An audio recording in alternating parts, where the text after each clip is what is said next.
Hello everyone. TNPSC தமிழை பொறுத்த வரைக்கும் பார்த்தீங்க அப்படின்னா ஸ்கூல் புக் அப்படிங்கிறது ரொம்ப முக்கியமானது. ஸோ அதனால் ஸ்கூல் புக்கை நம்மளுடைய நியூ சிலபஸை பேஸ் பண்ணி எப்படியெல்லாம் படிக்கணும் அப்படிங்கிறதுக்கு தகுந்த மாதிரி ஒவ்வொரு யூனிட்டாக நம்ம வந்துட்டு பார்த்துட்ருக்கோம். அதன்படி இப்போ வந்து 7th, அதாவது 7ஆம் வகுப்பு 3வது பருவத்தில் உள்ள முதல் யூனிட், ஃபர்ஸ்ட் யூனிட் நம்ம பார்க்குறோம். நாகரிகம், தொழில், வணிகம், இதை பற்றி தான் பார்க்க போகிறோம். இந்த யூனிட் ஃபுல்லாகவே பார்த்தீங்க அப்படின்னா நம்மளுடைய நாகரிகம் எப்படி இருந்தது, தொழில் வணிகம் பழங்காலங்களில் எப்படி செஞ்சாங்க, அது எப்படி இப்போ எவால்வ் ஆயிருக்கு, இதுதான் வந்து நம்ம பார்ப்போம். அதில் ஃபர்ஸ்ட் நம்ம பார்க்குறது வந்துட்டு விருந்தோம்பல். ஸோ இப்போ இந்த விருந்தோம்பலில் நமக்கு வந்து செயல் பகுதி கொடுத்துருப்பாங்க. அதே மாதிரி பார்த்தீங்கன்னா வயலும் வாழ்வும், இதுலையும் பாருங்க வயல் வந்து எப்படி இருக்கு, அதை வச்சுட்டு மக்கள் எப்படி வாழ்ந்தாங்கன்ற மாதிரியான தகவல். அப்புறம் திக்கெல்லாம் புகழுறும் திருநெல்வேலி, இதில் திருநெல்வேலி பற்றின முழு தகவல்கள் இருக்கும். ஓகேவா. அடுத்தது திருநெல்வேலி சீமையும் கவியும், திருநெல்வேலியில இருந்து உருவான கவிஞர்கள் யார் யார் அப்படிங்கிறதுக்கான தகவல் இருக்கும். கடைசியாக பார்த்தீங்கன்னா அணி இலக்கணம். ஸோ இது எல்லாத்தையும் நம்ம இந்த வீடியோவில் பார்க்க போகிறோம். ஸோ வீடியோவை முழுமையாக பாருங்க. அண்ட் ஸ்கூல் புக்கில் இருக்கக்கூடிய எந்த கருத்தையும் மிஸ் பண்ணிடாதீங்க. நியூ சிலபஸை பேஸ் பண்ணி எப்படிலாம் கொஷின்ஸ் இதுல இருந்து கேட்கலாம் அப்படிங்கிற மாதிரி ஃபுல் டீட்டெயில் நம்ம வந்து பார்த்துட்டு அந்த ஒவ்வொரு யூனிட்டையும் அதை பேஸ் பண்ணி எப்படி படிக்கணுங்கிறதையும் நான் சொல்லிடுறேன். அண்ட் எக்ஸாம் பாயிண்ட் ஆஃப் வியூல இருக்கக்கூடிய இம்பார்ட்டண்டான பாயிண்ட்ஸ், இந்த பாயிண்ட்ஸ்லாம் வந்து கேட்பாங்க அப்படிங்கிற மாதிரியான பாயிண்ட்ஸையும் நான் சொல்லிடுறேன். உங்ககிட்ட ஸ்கூல் புக் இருக்கு அப்படின்னா தயவுசெய்து ஸ்கூல் புக்கை எடுத்துக்கோங்க. நான் சொல்ற பாயிண்ட்ஸ் எல்லாத்தையும் நோட் பண்ணிக்கோங்க. ஓகே, சரி. இப்போ நம்ம வந்துட்டு யூனிட்டுக்குள்ள போயிடலாம். ஃபர்ஸ்ட் பாருங்க, நயத்தகு நாகரிகம். ஸோ இதில் நமக்கு வந்துட்டு ஃபர்ஸ்ட் நம்ம சொன்ன மாதிரியே விருந்தோம்பல் தான் பார்க்க போகிறோம். விருந்தோம்பல் அப்படின்னும்போது இதில் பார்த்தீங்கன்னா முன்னுரை அறையினார் எழுதுனா ஒரு பாடல் கொடுத்துருக்காங்க. அதில் நமக்கு நம்மளுடைய பண்பாடுகளில் ரொம்ப முக்கியமானது என்ன அப்படின்னா அந்த விருந்தோம்பல் அப்படிங்கிறது தான். ஒரு விஷயம் நமக்கு இல்லை அப்படின்னாலும் நம்மள்கிட்ட இருக்கிறத அது நமக்கு வேணும் அப்படின்னு சொல்லிட்டு அதை மறைக்காம வந்த விருந்தினருக்கு தனக்கு இல்லை அப்படின்னாலும் விருந்தினருக்கு கொடுத்து இருக்கிறத விருந்தினருக்கு கொடுத்து மகிழக்கூடிய அந்த ஒரு விஷயம் இருக்கு இல்லையா, அது ரொம்ப சிறந்ததா இருக்கும். ஸோ அப்போ அதை பற்றி நம்மளுடைய தமிழ் இலக்கியங்கள் வந்து என்னென்ன சொல்லுது அப்படிங்கிறத நம்ம பார்க்குறோம். கடையேழு வள்ளல்கள்ல ஒருவர் வந்து யாருன்னு நினைப்பாங்க, யாரு? பாரி. கடையேழு வள்ளல்கள்ல ஒருத்தர் பாரி. அந்த பாரியினுடைய புதல்வியர் பாணர்களுக்கு புதுமையான உணவு அளித்த செய்தியை பற்றி நமக்கு சொல்றாங்க. ஓகேவா. ஸோ அப்போ நம்ம வந்துட்டு பாரி மடமகளை பற்றி பார்க்குறோம். ஓகேவா. ஃபர்ஸ்ட் நான் பாடல் வரி சொல்லிடுறேன். அதுக்கு முன்னாடி இந்த கொஷின்ஸ் வந்து எப்படிலாம் கேட்பாங்க சிலபஸில், இந்த நியூ சிலபஸில் எப்படிலாம் கொஷின்ஸ் கேட்பாங்கிறத சொல்லிட்டு நான் வந்து பாடலுக்கு போகிறேன். ஓகேவா. கோடிட்ட இடம். இப்போ பாடல் வரி எதையாவது எடுத்துட்டு கோடிட்ட இடம் கொடுக்கலாம். அப்படி இல்லைன்னா பொருந்தாத சொல், இல்லை சொல்லும் பொருளும், அந்த சொல்லுக்கான எதிர்பொருள் என்ன, இல்லை அந்த ஆசிரியரை பற்றின தகவல்கள், இந்த மாதிரி தான் கொஷின்ஸ் கேட்பாங்க. அப்புறம் புக் பேக்ல இருக்கக்கூடிய டைரக்ட் கொஷின்ஸ் இருக்கு இல்லையா, ஸோ அதுவும் வந்து கேட்பாங்க.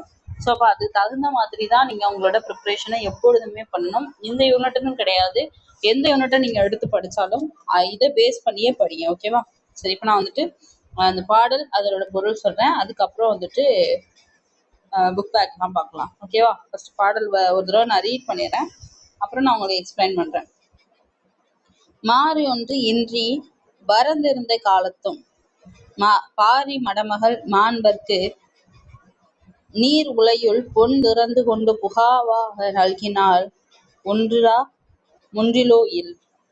திரும்ப சொல்ல பாருங்க. மாறி ஒன்று இன்றி வருந்திருந்த காலத்தும் பாரி மடமகள் பான்மகற்கு நீர் உலையுள் பொன் திறந்து கொண்டு புகாவாக நல்கினால் ஒன்றுரா முன்றிலோ இல். இந்த இடத்துல மாறி அப்படின்னா என்னன்னா மழையை குறிக்கக்கூடியது. அதாவது மழை இல்லாம வறண்டு கிடக்கு இல்லையா, அந்த வறண்டு இருந்த அப்படின்னா வறண்டு இருந்த அப்படின்னு அர்த்தம். இந்த கொடுத்துருக்காங்க பாருங்க. மாறி அப்படின்னா மழை, வறண்டு இருந்ததுன்னா வறண்டு இருக்கிறது. நிலம் வந்து சுத்தமா எந்த ஒரு வளர்ச்சியும் இல்லாம தண்ணி இல்லாம வறண்டு கிடக்கு. அப்படி உள்ள காலத்துல கூட பாரியினுடைய மடமகள் அப்படின்னா இளமகள் அப்படின்னு அர்த்தம். ஓகேவா. இப்ப இந்த பெண் என்ன பண்றா, அதாவது வீட்டுக்கு முன்னாடி தனக்கு பொருள் வேணும் அப்படின்னு சொல்லி யாராவது கேட்டு வருவாங்களே, யாசகம் செஞ்சோ இல்லை ஏதோ ஒன்று கேட்டு வரவங்கள்ட்ட இல்லைன்னு சொல்லாம என்ன இருக்கோ அதை கொடுத்தாங்க. ஸோ அதுதான் இந்த இதுல மெயினா சொல்றாங்க. அதாவது அரிசி இல்லை, வறண்டு இருக்கு அப்படின்னா என்ன அர்த்தம்? நிலம் வறண்டு இருக்குன்னா அரிசி இல்லை. அப்ப அரிசி இருந்தாதான் சாப்பாடு இருக்கும் இல்லையா? ஸோ அப்ப அப்படி ஒரு மழை இல்லாம வறண்டு இருக்கக்கூடிய அந்த காலத்துல அந்த இளம் பெண் என்ன பண்றா அப்படின்னா நீர் உலை. நீர் உலைனா என்ன?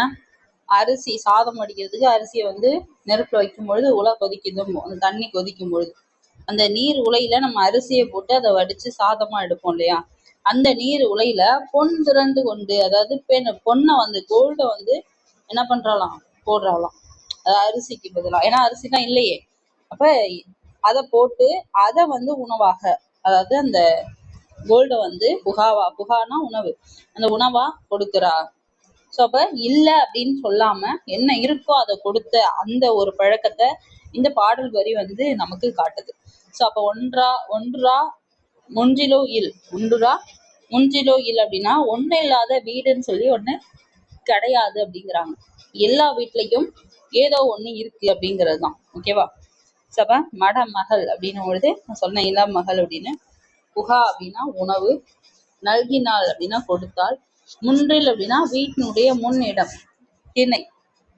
பழங்காலங்கள்ல வீடுகள்ல திண்ணை வச்சு கட்டியிருப்பாங்க. இப்பவும் சில வீடுகள்ல அது இருக்கு. இந்த இதை என்ன சொல்லியிருக்காங்கன்னு பாருங்க. மழை இல்லாம வறட்சி நிலவிய காலத்துல பாரியினுடைய மகளிர் அங்கவை சங்கவை இவங்க என்ன பண்றாங்கன்னா, பாணர்கள் வந்து இவங்கள்ட்ட வந்து சாப்பாடு கேட்குறாங்க. அப்ப உலை நீர்ல வந்து பொண்ணை போட்டு, அதாவது கோல்டை போட்டு என்ன பண்றாங்க, அந்த பாணர்களுக்கு இந்த பெண்கள் வந்து தராங்க. அப்ப எதுவுமே இல்லை அப்படின்னு சொல்லாம இருக்கிறத கொடுக்குறாங்கிறத நம்ம தெரிஞ்சுக்கிறோம். இதுல ரொம்ப முக்கியமானது என்ன, இதுல இருந்து எப்படி கொஸ்டின் கேட்பாங்கன்னா, ஒன்றுடா முன்றிலோ இல் அப்படின்னா என்னன்னு கேட்பாங்க. இது ஒரு பழமொழி. இதனுடைய பொருள் என்ன அப்படின்னா, ஒன்றும் இல்லாத வீடு அப்படின்னு சொல்லி ஒண்ணு கிடையாது அப்படின்னு சொல்றாங்க. அப்ப எல்லா வீட்லயும் ஏதோ ஒரு விஷயம் இருக்கு அப்படின்னு சொல்றாங்க. மற்றவங்க கேட்கும்போது இல்லைன்னு சொல்லாம எல்லாத்தையும் கொடுத்து உதவி இருக்காங்கன்னு சொல்றாங்க. ஓகே, நெக்ஸ்ட் பாருங்க. பழமொழி 400. இப்ப நம்ம பார்த்தோம் இல்லையா இந்த விருந்தோம்பல், இது வந்துட்டு பழமொழி 400. இதுல இருந்துதான் எடுத்திருக்காங்க. ஸோ இந்த பழமொழி 400 போது இதுல 400 பழமொழி பாடல்கள் வந்து இருக்கும். ஒவ்வொரு இதுவும் 4 வரிகள் இருக்கும். அந்த 4வது வரி, அதாவது கடைசி வரியில ஒரு பழமொழியோட அந்த பாடல் வந்து நிறைவு செஞ்சிருக்கும். ஸோ இப்படிதான் எல்லாமே இருக்கும். ஸோ இந்த பழமொழி 400 இதனுடைய நூலினுடைய ஆசிரியர் யாருன்னா முன்றுரை அறையினர். ரொம்ப முக்கியமானது, கேட்டிருக்காங்க. ப்ரீவியஸ் இயர்ல நிறைய தடவை கேட்டிருக்காங்க. இவர் வந்து கிபி 4ஆம் நூற்றாண்டை சேர்ந்தவர். எப்படி கொஸ்டின் கேட்கலாம்னா, இவரை பத்தி ஒரு 4 ஸ்டேட்மெண்ட் கொடுத்துட்டு எது தப்புன்னு கேட்கலாம் அல்லது எது சரின்னு கேட்கலாம். சரியா? அப்ப அவரை பத்தி ஃபுல்லா தெரிஞ்சாதான் நம்மளால ஆன்சர் பண்ண முடியும். பழமொழி 400 பொறுத்த வரைக்கும் இந்த மொத்த பாடல்களுக்கு கடவுள் வாழ்த்து பாடல் இருக்கு இல்லையா, அது மூலமா நம்ம என்ன தெரிஞ்சுக்கிறோம் அப்படின்னா, இது வந்து சமண மதத்தை சார்ந்தவர். யாரு? இந்த முன்றுரை அறையினார். இவர் தானே ஆசிரியர். ஸோ அப்ப அவர் வந்து சமண மதத்தை சார்ந்தவர் அப்படின்னு நம்ம தெரிஞ்சுக்கிறோம். இந்த பழமொழி 400 பார்த்தீங்கன்னா 17 கீழ்கணக்கு நூல்கள்ல ஒண்ணு. 17 கீழ்கணக்கு நூல்கள் என்னென்ன, அதனுடைய ஆசிரியர்கள் யார் யார் அப்படிங்கிறத நான் தனியா ஒரு வீடியோல உங்களுக்கு கொடுத்துருந்தேன். பார்க்கல அப்படின்னா கண்டிப்பா சேனலை செக் அவுட் பண்ணுங்க. அண்ட் வந்துட்டு இந்த பழமொழி 400 வந்து 17 கீழ்கணக்கு நூல்கள்ல ஒண்ணு. 17 கீழ்கணக்கு நூல் அப்படின்னா என்னன்னா, அற கருத்துக்கள் எல்லாம் இருக்கக்கூடிய அந்த நூல்களை 17 கீழ்கணக்கு நூல்கள்னு சொல்லுவோம். இதுல மொத்தம் நான் சொன்ன மாதிரி 400 பாடல்கள் வந்து டோட்டலா இருக்கும். ஒவ்வொரு பாடலோட கடைசி சொன்ன இல்லையா 4 வரியில இருக்கும். இந்த 4வது வரியில ஒரு பழமொழி இருக்கும். இப்ப நம்ம பார்த்த இந்த பாடல்ல என்னது, முன்றிலோ இல் அப்படின்ற அந்த பழமொழி இருந்துச்சு இல்லையா, அது மாதிரி ஒவ்வொரு பாடல்லையும் கடைசியில பழமொழி வந்து இருக்கும். ஸோ அதனாலதான் இதுக்கு வந்து பழமொழி 400 அப்படிங்கிற பெயரே வந்திருக்கு. ஓகேவா? பாருங்க, மரம் வளர்த்தால் என்ன பெறலாம்? மாறி பெறலாம். மாறி அப்படின்னா மழை. மரம் வளர்த்தால் மழை பெறலாம். ஸோ இந்த மாதிரி இன்டைரக்டாகவும் கொஸ்டின்ஸ் வந்து கேட்பாங்க. அடுத்து பாருங்க, நீர் உலையில். இந்த சொல்ல பிரிச்சு எழுதணும் அப்படின்னா நீர் பிளஸ் உலையில் அப்படின்னு வரும். ஓகேவா? நீர் பிளஸ் உலையில் அப்படின்னு வரும். அந்த இரும் பிளஸ் ஊ இது ரெண்டும் சேரும் பொழுது நமக்கு ரூன்னு வரும். ஸோ அதுதான் இந்த ரூ. ஓகேவா? அடுத்தது பாருங்க, மாறி பிளஸ் ஒன்று. இதை சேர்த்து எழுதணும்னா மாறி ஒன்று அப்படின்னு வரும். மாறி ஒன்று அப்படின்னு வரும். என்று கிடையாது, ஒன்று. ஓகே, நெக்ஸ்ட் பாருங்க, வயலும் வாழ்வும். இதுல என்ன கொடுத்துருக்காங்கன்றத பார்க்கலாம். இது நமக்கு வந்து ஒரு நாட்டுப்புற பாடல் மாதிரி தான். இந்த ஏலேலங்கடி ஏலோ அப்படிங்கிறது எல்லா பாடலுடைய வரிகள்லையும் வரும். ஓகேவா? இதை வந்து ஒரு தொகுப்பு பாடல் தான். இது தொகுப்பு ஆசிரியர் யாருன்னா கீவ ஜெகநாதன். ஓகேவா? அதை நோட் பண்ணிக்கோங்க, ரொம்ப முக்கியம். இந்த ஆசிரியர் பற்றி சொல்லணும் அப்படின்னும் பொழுது இவர் வந்து மலையருவி அப்படிங்கிற ஒரு நூலை வந்து தொகுத்திருக்காரு. ஓகேவா? அதுதான் ரொம்ப ரொம்ப ரொம்ப முக்கியமான ஒரு பாயிண்டா இருக்கு இந்த இதுல. ஓகேவா? சரி, இப்போ நம்ம வந்து பாடல் வரிகள்ல என்ன கொடுத்துருக்காங்கன்னு சொல்லிட்டு அப்புறமா நான் உங்களுக்கு மற்றதை சொல்றேன். இதுல இருந்து பாடல் வரியில கொஸ்டின் வருமானு கேட்டா கண்டிப்பா பாடல் வரியில இருந்து கொஸ்டின் பெருசா கேட்க மாட்டாங்க. இதுல வந்துட்டு சொல்லும் பொருளும் கேட்கலாம். அப்படி இல்லைன்னா இந்த பாடல் வரியில இருந்து கொஸ்டின் கேட்கலாம். அப்படியும் இல்லைன்னா இந்த பாக்ஸ் கேட்கலாம். இவ்வளவுதான். இதுல மற்றபடி பாடல்ல இருந்து கேட்க வாய்ப்பு ரொம்ப ரொம்ப கம்மி. இதுவரை கேட்டதில்லை, இனியும் கேட்க மாட்டாங்க. ஏன்னா அதுல பாயிண்ட்ஸ் ரொம்ப இருக்காது, ரொம்ப யதார்த்தமான வரிகள் தான் இருக்கும். இது நீங்களே வந்துட்டு பொருள் புரிஞ்சு ஈஸியா ஆன்சர் பண்ற மாதிரி தான் இருக்கும். இப்போ பாருங்களேன், அது முன்னாடி இதுல ஏதாவது கொடுத்துருக்காங்களான்னு பார்த்துடலாம்.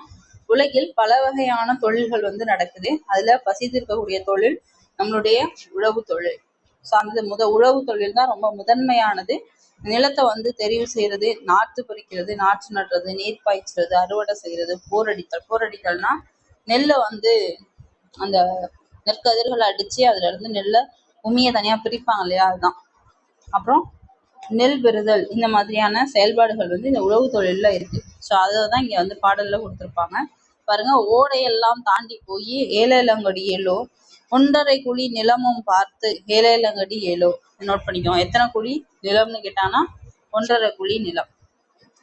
சீலை எல்லாம் வரிச்சு கட்டி ஏலேலங்கடி ஏழோ, சேத்துக்குள்ளே இறங்குறாங்க ஏலேலங்கடி ஏலோ. நாத்தெல்லாம் பொடுங்கையிலே ஏலேலங்கடி ஏலோ, நண்டும் சேர்த்து பிடிக்கிறாங்க ஏலேலங்கடி ஏலோ. ஒரு சாணுக்கு ஒரு நாட்டு தான் ஏலேலங்கடி ஏலோ, ஓடி ஓடி நட்டோமையா ஏலேலங்கடி ஏலோ. மடமடன மடை வழியே ஏலேலங்கடி ஏலோ, மண் குளிர தண்ணீர் பாய ஏலேலங்கடி ஏலோ. சாலு சாலா தாளு விட்டு ஏலேலங்கடி ஏலோ, நாலு நாளா வளருதம்மா ஏலேலங்கடி ஏலோ. மணி போல பால் பிடித்து ஏலேலங்கடி ஏலோ, மனதை எல்லாம் மயக்குதம்மா ஏலேலங்கடி ஏலோ. அறுபறுக்க ஆளுக்கெல்லாம் ஏலேலங்கடி ஏலோ, ஆளு பணம் கொடுத்துருவாங்க ஆளு பணம் கொடுத்து வாராம் ஏலேலங்கடி ஏலோ. சும்மாடு தேர்ந்தெடுத்து ஏலேலங்கடி ஏலோ, சுறுசுறுப்பாய் கொண்டு போனார் ஏலேலங்கடி ஏலோ. கிழக்கத்தி மாடெல்லாம் ஏலேலங்கடி ஏலோ, கீழே பார்த்து மிதிக்குதையா ஏலேலங்கடி ஏலோ.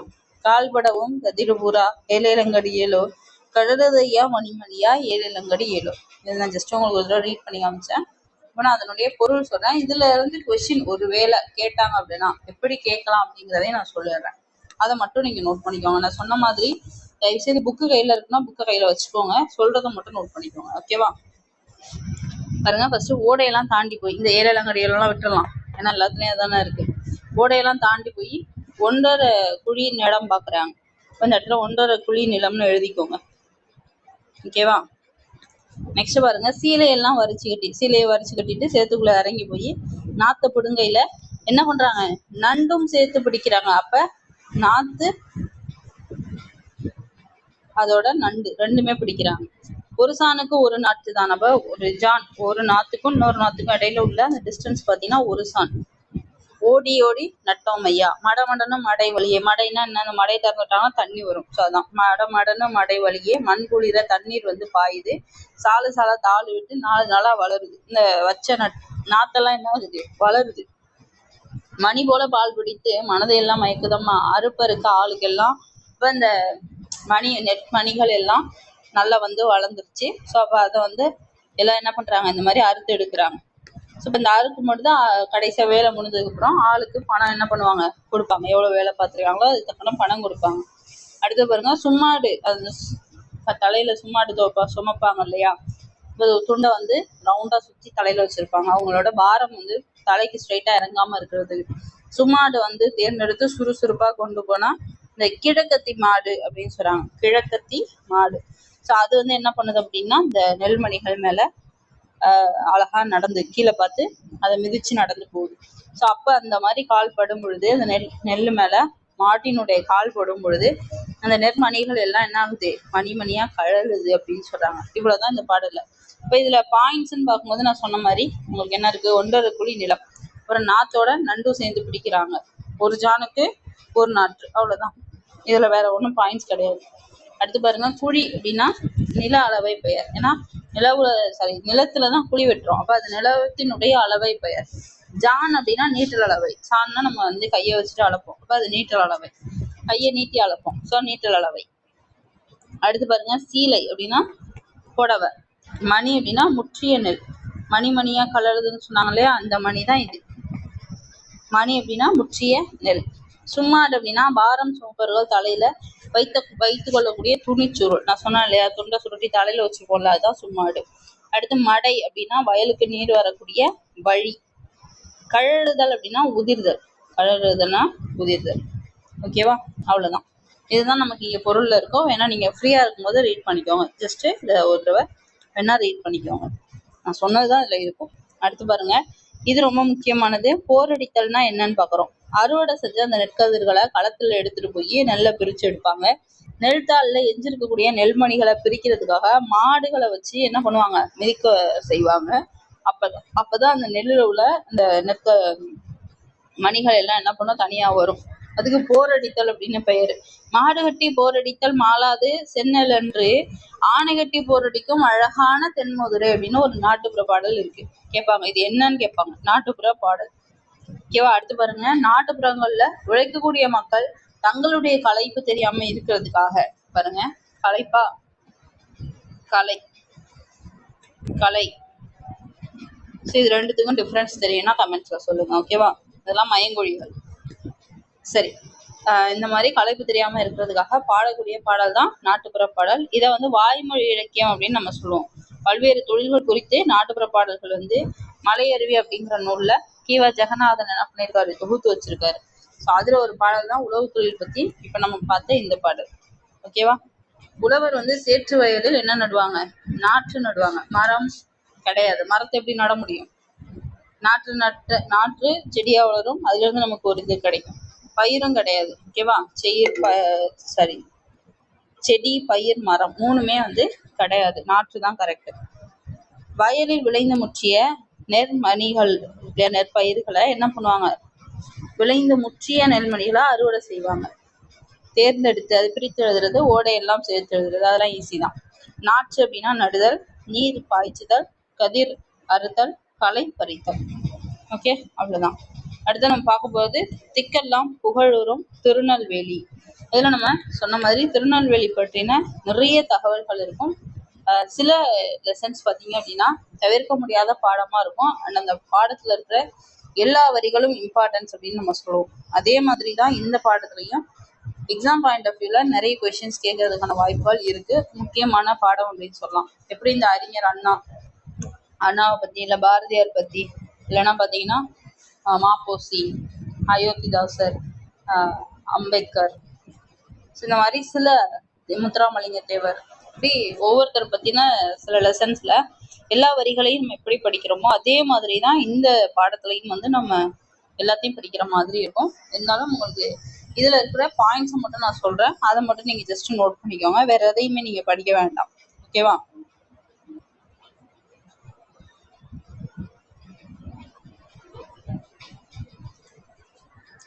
தமிழகத்தை, அதாவது முன்னாடி இருந்த தமிழகத்தை சேர, சோழ, பாண்டியர் அப்படின்னா 3 மன்னர்கள், 3 வேந்தர்கள் வந்து ஆண்டுட்டு இருந்தாங்க. இது நமக்கு தெரியும். அதுல பாண்டியர்களுடைய தலைநகரம் எதுனா மதுரை. அவர்களுடைய 2வது தலைநகரம் எதுனா திருநெல்வேலி. ஸோ இது நோட் பண்ணிக்கோங்க, கேட்பாங்க. பாண்டியர்களினுடைய 2வது தலைநகர் எதுன்னு கேட்பாங்க, திருநெல்வேலி. ஓகேவா.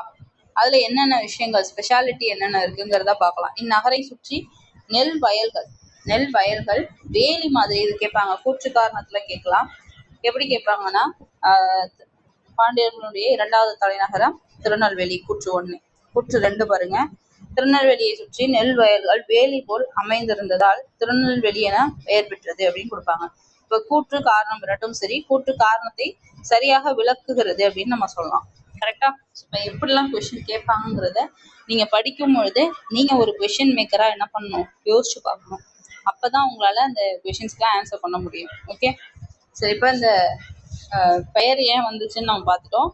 இப்ப இது என்ன, இந்த திருநெல்வேலிங்கிற பெயர் காலப்போக்குல மருவி நெல்லை அப்படின்னு சொல்லுவோம். இது நெல்லை அப்படின்னாலும் திருநெல்வேலி அப்படின்னாலும் ஒண்ணுதான். பெயர்லயே இருக்கு. நெல் வேலி போல அமைந்திருக்கிறதுனால திருநெல்வேலி என பெயர் பெற்றது. இது மருவி நெல்லை என மாறியது. அடுத்து பாருங்க, திக்கெல்லாம் புகழுறும் திருநெல்வேலி. இதுதான் நம்ம பாடத்தினுடைய தலைப்பாவே பார்த்தோம். இப்ப இது யார் சொல்றாங்கன்னா திருஞான சம்பந்தர் சொல்றாரு. திக்கெல்லாம் புகழுறும் திருநெல்வேலி அப்படின்னு சொல்றாரு. ஓகேவா? அடுத்து பாருங்க, தன் பொருணை புனல் நாடு அப்படின்னு ஒருத்தர் சொல்றாரு. அது யாருன்னா சேக்கிழார். இப்ப இது ரொம்ப முக்கியம், கேட்பாங்க. ரெண்டுமே கேட்பாங்க. ஓகேவா? திருநெல்வேலி மாவட்டம் மலை வளம் மிகுந்த பகுதி அப்படின்னா அங்க நிறைய மலைகள் இருக்கும். இந்த பகுதியில சிறப்புமிக்க மலை எது அப்படின்னு பாத்தீங்கன்னா பொதிகை மலை. இந்த பொதிகை மலையை பத்தி நமக்கு சிலப்பதிகாரத்துல பாடல் வரிகள் இருக்கு. என்ன இருக்கு அப்படின்னா, பொதியில் ஆயினும் இமயமாயினும் பதியெழு அறியா பழங்குடி அப்படின்னு சொல்லி இருக்கு. இந்த பொதி அப்படிங்கிறது பொதிய மலையை குறிக்கக்கூடியது. ஓகேவா? சரி, இதை பாக்குறதுக்கு முன்னாடி இந்த பாக்ஸை முடிச்சுட்டு வந்துடலாம். முற்காலத்துல திருநெல்வேலிக்கு வேணுவனம், வேணு அப்படிங்கும் போது மூங்கில். இப்ப வேணுவனம், வனம்னா காடு. இப்ப மூங்கில் காடு அப்படிங்கிறது அதனுடைய பொருள். ஓகேவா? அப்ப திருநெல்வேலிக்கு வேணுவனம் அப்படின்னு ஒரு பேர் இருக்கு. அதுக்கு பொருள் மூங்கில் காடு. மூங்கில் நெல் மிகுதியாக அதுல வளைஞ்சிருக்கு. அதனால அந்த பகுதிக்கு நெல்வேலி அப்படின்னு பெயர் இருக்கலாம்னு கருதுறாங்க. ஓகேவா? நம்ம பார்த்த பாயிண்ட்ஸ் மட்டும் ஒரு தடவை ரீகால் பண்ணிடலாமா குயிக்கா? ஸோ இந்த லெசன் படிக்கும் போது முடிஞ்ச வரை ஒரு 2 பேஜுக்கு ஒருக்க ரீகால் பண்ணிட்டே போங்க. அப்பதான் ஈஸியா இருக்கும். ஓகேவா? இல்லைன்னா மறந்துடுவீங்க. இப்போ நம்ம பார்த்ததுல திக்கெல்லாம் புகழுறும் திருநெல்வேலின்னு திருஞான சம்பந்தர் சொன்னாரு. தன் பொருணை புனல் நாடுன்னு சொல்லி சேக்கிழார் சொல்லியிருப்பாரு. நெல் வயல்கள் சூழ்ந்திருக்கிறதுனால திருநெல்வேலின்னு பெயர் பெற்றது. அதுலயும் வேணுவனம் அப்படின்னு சொல்றோம். அது மூங்கில் காடு அப்படின்னு பொருள். ஓகே. அடுத்து சிலப்பதிகாரத்துல நமக்கு பொதிகை மலையை பத்தி பொதியிலாயினும் இமயலாயினும் அப்படின்னு சொல்லிட்டு பாடல் வரி கொடுத்துருக்காங்க. அதே மாதிரி இளங்கோடிகள் என்ன பண்ணியிருக்காரு, பொதிகை மலைக்கு முதலிடம் கொடுத்து இந்த பாடல்ல பாடியிருக்காரு. இந்த பாடல்ல சிலப்பதிகாரத்துல. ஓகேவா? அடுத்தது பாருங்க, இந்த பொதிகை மலை மாதிரியே திரிகூட மலை அப்படின்னு சொல்லக்கூடிய குற்றால மலை, இது புகழ்பெற்ற ஒரு சுற்றுலாத்தலமா இருக்கு. அதை பத்தி நமக்கு எங்க கொடுத்துருக்காங்கன்னா குற்றால குறவஞ்சில கொடுத்துருக்காங்க. ஓகேவா? கேட்பாங்க இது எங்க இருக்கு அப்படின்னா குற்றால குறவஞ்சில இருக்கு. இதனுடைய ஆசிரியர் திரிகூட ராசப்ப கவிராயர். வானரங்கள் கனி கொடுத்த மந்தியோடு கொஞ்சம் மந்தி சிந்து கனிகளுக்கு வான் கவிகள் கெஞ்சும் அப்படின்னு சொல்லி சொல்றாங்க. ஓகேவா? இப்ப இந்த இடத்துல நமக்கு குற்றால மலையினுடைய வளத்தை பத்தி பாடியிருக்காங்க. இந்த திருநெல்வேலி பகுதியை இவ்வளவு நெல் விளையிறதுக்கு சிறப்பா இருக்கிறதுக்கு ரொம்ப முக்கியமான ஒரு விஷயம் என்ன அப்படின்னா தாமிரபரணி ஆறு. ஸோ அதுல நமக்கு நீர் கிடைக்குது. ஸோ அதை வச்சுட்டு அந்த இடம் செழிப்பா இருக்கு. இந்த தாமிரபரணி ஆற்றுக்கு இன்னொரு பெயர் இருக்கு. இது கண்டிப்பா கேட்பாங்க. என்ன அப்படின்னா தன் பொருணை அப்படின்னு சொல்றாங்க. ஓகேவா? இது பச்சையாறு, மணிப்புத்தாறு, சிற்றாறு, காரையாறு, சேர்வராறு, கடனா நதி, இது மாதிரி இதெல்லாம் அதனுடைய கிளையாறுகள். ஓகேவா? இப்ப இது எல்லாம் சேர்ந்துதான் என்ன பண்ணுது, திருநெல்வேலிக்கு அந்த நீர் வளத்தை அதிகமா கொடுத்துருக்கு. திருநெல்வேலி மாவட்டத்தோட பொருளாதாரம் அதிகமா இருக்கிறதுக்கு பொருளாதாரத்துல ரொம்ப முக்கியமான பங்கா இருக்கிறது எதுனா உழவு தொழில். காரணம் அங்க இவ்வளவு நீர் வளம் இருக்கிறதுனால. தாமிரபரணி ஆற்றுல அந்த தண்ணி மூலமா அங்க உழவு தொழில் நடக்குதுன்னு சொன்னேன். அது மட்டும் இல்லாம கிணற்று பாசனம், குளத்து பாசனம் இதெல்லாமும் அந்த சைட்ல பயன்பாட்டுல இருக்கு. ஸோ அப்ப மழை இருந்தாலும் இல்லைனாலும் அங்க என்ன பண்ண முடியும், பயிரிட முடியும். ஸோ அப்ப மானாவாரி பயிர்களா சிறுதானியங்கள், எண்ணெய் வித்துக்கள், காய்கறி, பருத்தி, பயிர் வகை இதெல்லாம் பயிரிடுறாங்க. அது மட்டும் இல்லாம ராதாபுரம், நாங்குநேரி, அம்பாசமுத்திரம், தென்காசி இந்த பகுதிகளில் வாழை என்ன பண்றாங்க, பயிரிடுறாங்க. ஓகேவா? இங்க விளையக்கூடிய இந்த வாழைத்தார் இருக்கு இல்லையா, அது தமிழ்நாட்டுல மட்டும் இல்லாம அது அதிகப்படியா விளையுதுன்னு சொல்றாங்க. ஸோ அப்ப நம்ம யூஸை தாண்டி கர்நாடகம், கேரளா இந்த மாநிலங்களுக்கும் நம்ம அனுப்புறோம், அதாவது இதை ஏற்றுமதி செய்யறோம். அடுத்தது பாருங்க, நெல்லிக்காய் உற்பத்தியில ரொம்ப முக்கியமான இடம். ஸோ இங்கிட்டு உள்ளவங்கலாம் பார்த்தீங்கன்னா நெல்லிக்காய் ஊறுகாய் அது மாதிரி நிறைய விஷயங்கள் செய்வாங்க. ஸோ அந்த நெல்லிக்காய் உற்பத்தியில தமிழகத்துல முதலிடம் வகிக்கக்கூடியது எதுனா திருநெல்வேலி தான். கடலோர உள்நாட்டு மீன்பிடி தொழிலும் இந்த மாவட்டத்துல சிறப்பா இருக்கு. நம்ம பார்த்ததுல ரொம்ப சிறப்பா சொல்றது உழவு தொழில், அப்புறம் வாழை, ஸ்பெஷலா பார்த்தோம்னா வாழை. அடுத்தது பார்த்தீங்கன்னா சிறுதானியம், எண்ணெய் வித்து இதெல்லாம் பார்த்தோம். மீன்பிடி தொழில். ஓகேவா? சரி, இந்த மாவட்டத்துல நான் தாமிரபரணி ஆறு சொன்னேன் இல்லையா, அந்த தாமிரபரணி கடலோடு கலக்கக்கூடிய இடத்துல நமக்கு கொற்கை துறைமுகம் இருக்கு. ஸோ இது மதுரையர்கள் பாண்டியர்களுடைய ரொம்ப முக்கியமான ஒரு துறைமுகம்னு சொல்லலாம். இங்கதான் வந்து இந்த முத்து குளித்தல் அப்படிங்கிறது ரொம்ப பெரிய அளவுல நடைபெற்றதா நம்மளுடைய இலக்கியங்கள்ல சொல்றாங்க. கொற்கையில விளைந்த இந்த பாண்டிய நாட்டு முத்து உலக புகழ் பெற்றதா இருக்கு. முத்துப்பாடு பரப்பேர் கொற்கை முன்னுரை அப்படின்னு சொல்லி நற்றிணையில சொல்லியிருக்காங்க. இது கேட்பாங்க. அந்த பாடல் வரி கொடுத்துட்டு எந்த நூல்ல இடம்பெற்றது அப்படின்னு கேட்டா நற்றிணை. அடுத்து கொற்கையில் பெருந்துரை முத்து அப்படின்னு அகநானூர்ல சொல்றாங்க. இப்ப நற்றிணையிலேயும் அகநானூர்லயும் முத்து பத்தின அதாவது கொற்கையில முத்து குளித்ததற்கான செய்திகள் வந்து இருக்கு. ஓகேவா? அது இந்த பாக்ஸ் பாருங்க. திருநெல்வேலிக்கு பக்கத்துல ஆதிச்சநல்லூர், இது ரொம்ப முக்கியமானது. அகழாய்வு அப்படின்னாவே இந்த ஆதிச்சநல்லூர், அரிக்கமேடு இதெல்லாம் ரொம்ப ஸ்பெஷல். அதுலயும் 3 இடம் சொல்லலாம். ஒண்ணு ஆதிச்சநல்லூர், அரிக்கமேடு, இன்னொன்னு கீழடி. இது 3ம் வந்து அவ்வளோ முக்கியமானது. அந்த ஆதிச்சநல்லூர் வந்து திருநெல்வேலிக்கு பக்கத்துல இருக்கு அப்படின்னு சொல்றாங்க. நோட் பண்ணிக்கோங்க, கேட்பாங்க. ஆதிச்சநல்லூர் எந்த மாவட்டத்துக்கு பக்கத்துல இருக்கு அப்படின்னு கேட்கலாம்.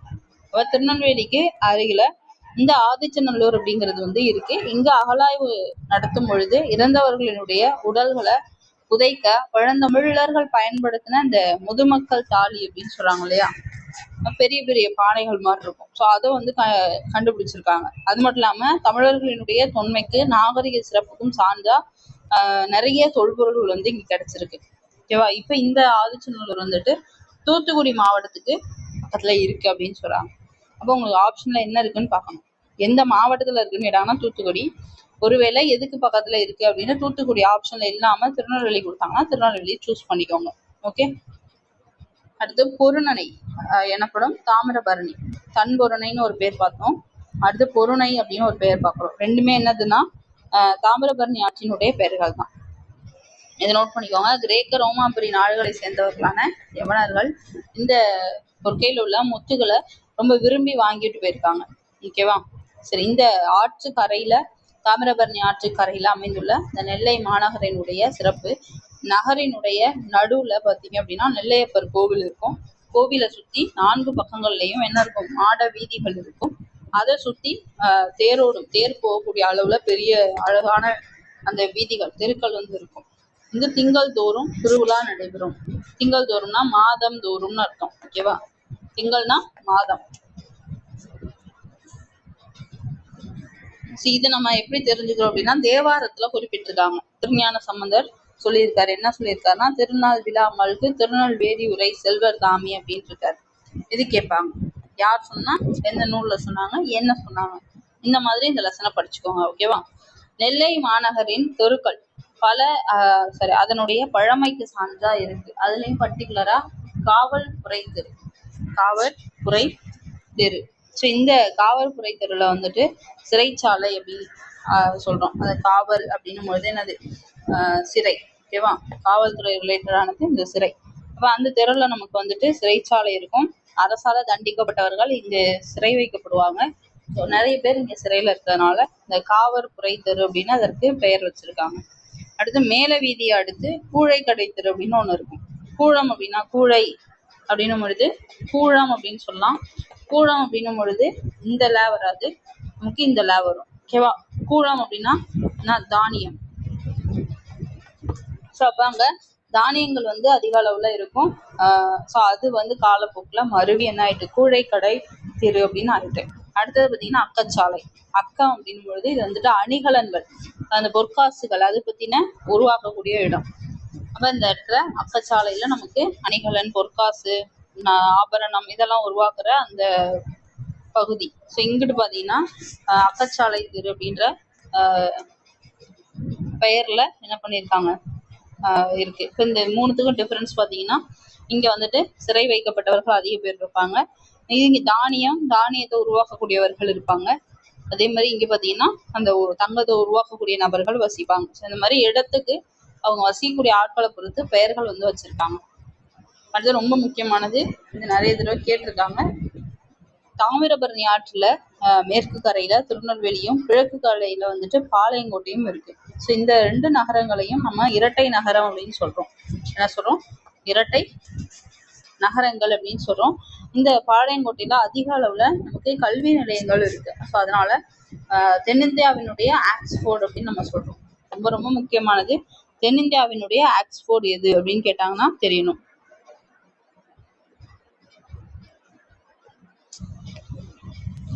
ஓகேவா. அடுத்தது வந்துட்டு இந்த நெல்லை நகரினுடைய மேற்கு பேட்டை அப்படின்னு சொல்லிட்டு, அதாவது மேற்கு பகுதியில பேட்டை அப்படின்னு சொல்லிட்டு ஒரு ஊர் இருக்கு. இங்க வந்து அதிக அளவுல வணிகம் வந்து நடைபெறும். ஸோ வணிகம் நடைபெறதுனால அதை பேட்டை அப்படின்னு சொல்றாங்க. ஓகேவா.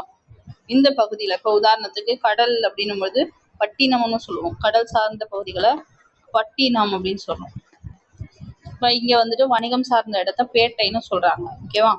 இந்த பகுதி முன்பு பெருவணிகம் நடைபெற்ற இடமா இருந்திருக்கணும் அப்படின்னு சொல்றாங்க. பாண்டிய மன்னர் நின்ற சீர் நெடுமாறன நெல்லை நகர மக்கள் எதிர்கொண்டு வரவேற்ற இடம் பாண்டியாபுரம் எனவும், அவன் தேவியாகிய மங்கையர்க்கரசியை எதிர்கொண்டு வரவேற்ற இடம் திருமங்கை நகர் என்றும் வழங்கப்படுகிறது. அதுல வந்துட்டு நீங்க நோட் பண்ண வேண்டியது ஒன்னே ஒண்ணுதான். என்னன்னா யார நின்ற சீர் நெடுமாறன். ஓகேவா. அவனை மக்கள் எங்க வரவேற்றாங்க? அது பாண்டியாபுரம். இது பாண்டிய நாடு தான். ஸோ அது பாண்டியாபுரம். அவனுடைய தேவி யாரு? மங்கையர்க்கரசி. பேரை மாத்திரக்கூடாது, ஏன்னா அடுத்து நம்ம ஒண்ணு பார்ப்போம். ஸோ அப்ப அந்த பேர் வந்து கன்ஃபியூஸ் ஆயிடக்கூடாது. நின்ற சீர் நெடுமாறன் மங்கையர்க்கரசி. மங்கையர்க்கரசி வந்து திருமங்கை நகர். பேர்ல இருக்கா மங்கை, அந்த இடத்துல மங்கை. அப்போ மங்கை. நின்ற சீர் நெடுமாறன் இது பாண்டிய மன்னன். ஸோ அப்ப பாண்டியாபுரம். ஓகே. அடுத்தது நாயக்க மன்னரினுடைய தளவாய். தளவாய் அப்படின்னும் பொழுது நம்ம படைத்தலைவர் அப்படிலாம் சொல்லுவோம் இல்லையா, அந்த மாதிரி சொல்லலாம். அப்ப தளவாயா இருந்த அரியநாதர் அவருடைய வழி தோன்றல் யாருன்னா வீரராகவர். இவரோட பெயர்ல வீரராகவபுரம் அப்படின்னு ஒரு இடம் இருக்கு. அதே மாதிரி அவருடைய ஒய்ஃப் யார்? மீனாட்சி அம்மையார். இவங்க பேர்ல வந்து மீனாட்சிபுரம் அப்படின்னு சொல்லி ஒரு ஊர் இருக்கு. ஸோ அப்ப நம்ம ரெண்டு இது சொல்றோம். இப்ப முன்னாடி பார்த்தது வந்துட்டு பாண்டிய மன்னனை வந்து மக்கள் வரவேற்ற இடம், அது பாண்டியாபுரம். யாருன்னா நின்ற சீர் நெடுமாறன். அடுத்து மங்கையர்க்கரசி, அது திருமங்கை நகர்னு சொல்றோம். இதுவே அரியநாதர் அப்படிங்கும் பொழுது அவருடைய வழித்தோன்றல் வீரராகவர். அவருடைய பெயர்ல வீரராகவபுரம். மீனாட்சி அம்மையார் அவங்களுடைய பேர்ல மீனாட்சிபுரம். ஸோ இந்த ரெண்டும் ரொம்ப ஈஸியாவே இருக்கும். அது ரெண்டு பேர், இந்த மங்கையர்க்கரசி அப்புறம் அந்த மீனாட்சி அம்மை, இவங்க ரெண்டு பேரையும் நேமை வந்து கன்ஃபியூஸ் பண்ணிடக்கூடாது. அதை மட்டும் தெளிவா பார்த்துக்கோங்க. அடுத்து சேரமான் தேவி கங்கை கொண்டான், திருமலையபுரம், வீரபாண்டியப்பட்டினம், குலசேகரப்பட்டினம், இதெல்லாம் வந்துட்டு இந்த ஊர்கள் வந்து பண்டைய வரலாற்றை வந்து நமக்கு நினைவுபடுத்துற விதமா இருக்கும். வரலாற்றை நமக்கு ஞாபகப்படுத்துற விதமா சேரமான் தேவி, கங்கை கொண்டான், திருமலையபுரம், வீரபாண்டியப்பட்டினம். ஸோ இப்போ இதில் இடத்துலையும் ஒவ்வொருத்தரோட பேர் வந்து உள்ள இருக்கு இல்லையா. இப்போ யாரை பத்தி அது சொல்லுங்கிறது அதை வச்சு நம்ம கண்டுபிடிச்சிடலாம். அடுத்து பாளையங்கோட்டை, உத்திரன்கோட்டை, செங்கோட்டை, இதெல்லாம் வந்து அந்த மாவட்டத்தில் உள்ள கோட்டைகள் வந்து எந்த அளவுக்கு இருந்திருக்கு அதை பத்தின சான்றுகளா இந்த பெயர்கள் வந்து இருக்கும். பெயர்ல இருந்து நம்ம தெரிஞ்சுக்கிறோம். அடுத்தது அகத்தியர் பொதிகை மலையில வாழ்ந்தார் அப்படின்னு சொல்லுவாங்க. அகத்தியம் எழுதின அகத்தியர். இவர் சங்க புலவரான மரோகத்து நப்பச்சடையார், நம்மாழ்வார், பெரியாழ்வார், குமரகுருபரர், திரிகூடராசப்ப கவிராயர், அடுத்து கவிராச பண்டிதர். ஸோ இவங்கெல்லாம் வந்துட்டு திருநெல்வேலி சீமையில பிறந்து தமிழுக்கு செழுமை சேர்த்திருக்காங்க. ஸோ அயல்நாட்டு அறிஞர்களான ஜி போப்பு, கால்டுவெல், வீரமாமுனிவர், இவங்கெல்லாம் வந்து தமிழின்பால் ஈர்த்த பெருமை யாருக்கு இருக்கு அப்படின்னா திருநெல்வேலிக்கு இருக்கு. ஸோ அப்ப இதெல்லாம் ரொம்ப முக்கியமானது. அயல்நாட்டு அறிஞர்கள் இந்த 3 பேரு. ஸோ 3 பேரை தமிழ் பக்கம் ஈர்த்தது திருநெல்வேலி அப்படின்னு சொல்றாங்க. ஓகேவா. இப்போ இதுல பார்த்ததை மட்டும் குயிக்கா ரிவைஸ் பண்ணலாம். ஃபர்ஸ்ட் திக்கெல்லாம் திருநெல்வேலி 2வது தலைநகரம்னு சொன்னோம். ஓகேவா. அடுத்தது நெல் வயல்கள் அதிக அளவுல இருக்கும். வேணுவனம், மூங்கில்காடு, திக்கெல்லாம் புகழூரும் திருநெல்வேலி, தன்பொருணை புனல் நாடு, அது சேக்கிலார் சொல்லியிருப்பாரு. அது திருஞான சம்பந்தர் சொல்லியிருப்பாரு. பொதிகை மலை பத்தி இளங்கோவடிகள் சொல்லியிருப்பாரு. பொதியிலாயினும் இமையலாயினும் பதியிட அறியா பழங்குடின. திரிகூட ராசப்ப கவிராயர் அவர் என்ன சொல்லியிருப்பாருன்னா, வானரங்கள் கனி கொடுத்து மந்தியோடு கொஞ்சம் அந்தி சிந்து கனிகளுக்கு வான் கவிகள் கெஞ்சும்னு குற்றால குறவஞ்சில சொல்லியிருப்பாரு. அடுத்து தன்பொருணை தாமிரபரணி, பெருணை அப்படின்னு கூட சொல்லலாம். அப்போ இந்த ஆல்டர்னேட்டிவ் நேம்ஸ் பார்த்தோம். அதோட கிடை ஆறுகள் என்னென்னு பார்த்தோம். அப்புறம் உழவு தொழில், வாழை, மீன்பிடி தொழில், இதெல்லாம் ரொம்ப முக்கியமா இருந்தது. அது நம்ம வாழை வந்து ஏற்றுமதி செய்யற அளவுக்கு அதிக அளவுல விளைஞ்சது அப்படின்னு சொல்றோம். திருநெல்வேலிக்கு பக்கத்துல ஆதிச்சநல்லூர், இது நம்ம தூத்துக்குடி மாவட்டத்துல இருக்கு. முதுமக்கள் தாலி கண்டுபிடிச்சாங்கன்னு பார்த்தோம். அடுத்தது இந்த கொற்கை அப்படிங்கிற துறைமுகம் பாண்டியர்களுடைய துறைமுகமா இருந்தது. அதுக்கு வந்து நமக்கு இந்த கொற்கையை பத்தின சான்று நற்றினிலையும் அகநானூர்லையும் கொடுத்துருக்காங்கன்னு பார்த்தோம். யவனர்கள் அதிக அளவுல இந்த முத்துக்களை வாங்கிட்டு போனாங்க அப்படின்னு பார்த்தோம். அப்புறம் அதுல நிறைய வீதிகள்லாம் நல்ல பெரிய அளவுல இருக்கு. மாதம் மாதம் விழாக்கள் நடைபெறும்னு தேவாரம் மூலமா தெரிஞ்சுக்கிறோம். திருஞான சம்பந்தர் சொல்லியிருக்காரு. காவல்துறை தெரு, கூழைக்கடை தெரு, அக்கச்சாலை, இதெல்லாம் பார்த்தோம். அப்புறம் இரட்டை நகரங்கள் அப்படின்னு பார்த்தோம். தென்னிந்தியாவினுடைய ஆக்ஸ்போர்டு எதுன்னு கேட்டாங்கன்னா பாளையங்கோட்டை. ஓகேவா. மேற்கு பகுதியில நமக்கு பேட்டை இருக்கும். பாண்டிய மன்னன் நின்ற சீர் நெடுமாறனை வரவேற்ற இடம் பாண்டியபுரம். அவங்க ஒய்ஃப் மங்கையர்க்கரசி. ஸோ அப்போ அவங்கள வரவேற்ற இடம் திருமங்கை நகர். அதுக்கப்புறம் வீரராகவபுரம், அப்புறம் மீனாட்சிபுரம். வீரராகவருடைய ஒய்ஃப் தான் இந்த மீனாட்சி அம்மையார். அப்புறம் சேரமான் தேவி, அந்த நிறைய நேம் பார்த்தோம் இல்லையா. இதெல்லாம் வந்து வரலாற்று செய்திகளையும் இது கோட்டைகள் பற்றின தகவல்களையும் நமக்கு சொல்லும். அப்புறம் இதெல்லாம் யாரெல்லாம் வந்து திருநெல்வேலிக்கு வந்தாங்கன்ற தகவலை நமக்கு சொல்லுது. ஓகேவா. திருநெல்வேலி டேஷ் மன்னர்களோடு தொடர்பு கொண்டது அப்படின்னும் பொழுது பாண்டிய மன்னர்களுடைய தொடர்பு. ஏன்னா 2வது தலைநகரமா இருக்கு. இளங்கோவடிகள் டேஷ் மலைக்கு முதன்மை கொடுத்தாருன்னா பொதிகை மலைக்கு இடம் கொடுத்தார். திருநெல்வேலி டேஷ் ஆற்றினுடைய கரையில் அமைந்திருக்குன்னா தாமிரபரணி ஆற்றினுடைய கரை. தன் பொருணை அப்படின்னா தாமிரபரணி. அக்கச்சாலை அப்படின்னா பொன் நாணயங்கள் உருவாக்கக்கூடிய இடம். கொற்கை அப்படின்னா முத்து குடித்தல். திரிகூடமலைனா குற்றாலம். ஓகேவா. அவ்வளவுதான். அடுத்தது வந்துட்டு திருநெல்வேலி சீமையும் கவிகளும். நம்ம மேல பார்த்ததுதான் அதோட எக்ஸ்டென்ஷன். ஆனா என்ன, இதுல வந்து கொஞ்சம் கம்மியா தான் இருக்கும். ஆனா சில இந்த பாடல் வரிகளும் அந்த பெயர்களும் கொஞ்சம் டிஃப்ரெண்டா இருக்கும். ஸோ இதுலயும் நிறைய பாயிண்ட்ஸ் இருக்கு நம்ம மேல பார்த்த மாதிரியே. இந்த இதெல்லாம் வந்துட்டு டிகேசி இவரை பத்தி நம்ம 11th ஸ்டாண்டர்ட்ல படிப்போம். ஸோ இவரை பற்றின தகவல் 11th நிறையவே இருக்குது. இவரை பற்றி கண்டிப்பாக படிக்கணும். அதனால இந்த பாக்ஸ் வந்து அவ்வளோ முக்கியமானது. ஏன்னா தமிழ் அறிஞர்கள், தமிழ் தொண்டு இருக்கு இல்லையா, அந்த டாப்பிக்கில் நமக்கு இவர் வந்து வருவார். அதனால இந்த நூல்லேயே கம்பல்சரி. அது மட்டும் இல்லாமல் இந்த பாடமும் கம்பல்சரி தான். ஸோ இதில் என்னென்ன இம்பார்ட்டண்டான பாயிண்ட்ஸ் இருக்குது அப்படிங்கிறதையும் நான் சொல்லிடுறேன். ஓகே.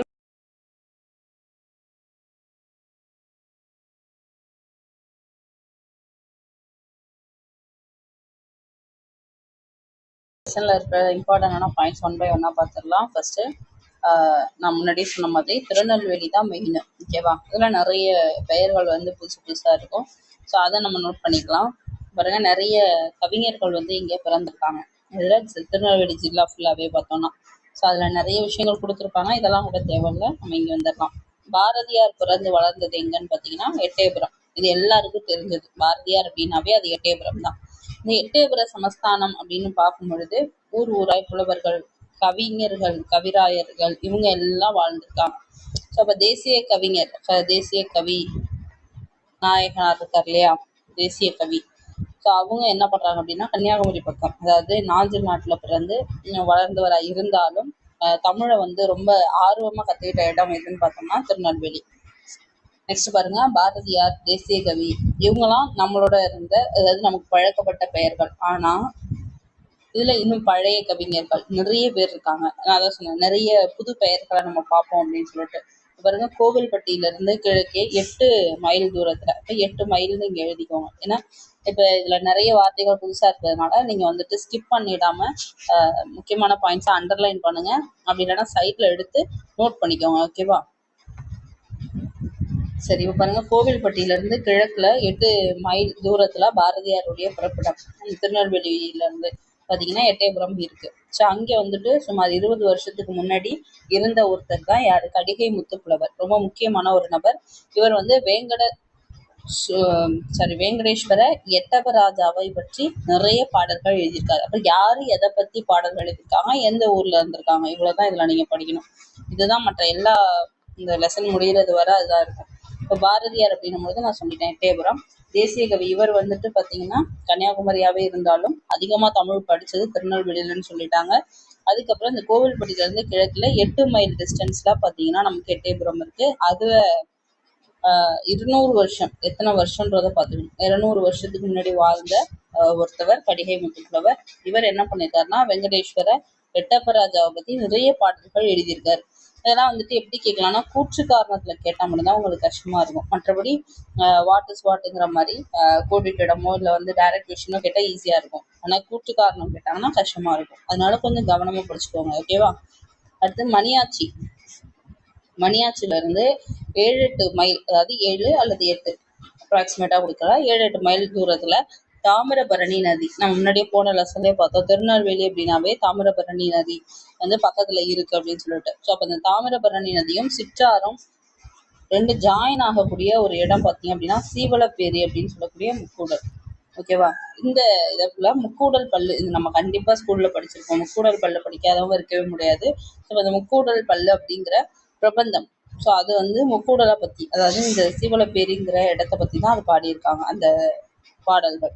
ஸோ இப்போ சாதாரணமாக மழை பெய்யாத இடத்துல மழை பெய்கிறது அப்படின்னா ஸோ அதை பற்றி சில விஷயங்கள் கொடுத்துருக்காங்க. ஆற்று வெள்ளம் நாளை வர தோற்றுதே குறி, மழை ஆழ மின்னல் ஈழ மின்னல் சூட மின்னதே அப்படின்னு சொல்லிட்டு நமக்கு வந்துட்டு அந்த பாடல் வரிகளை மென்ஷன் பண்ணியிருக்காங்க.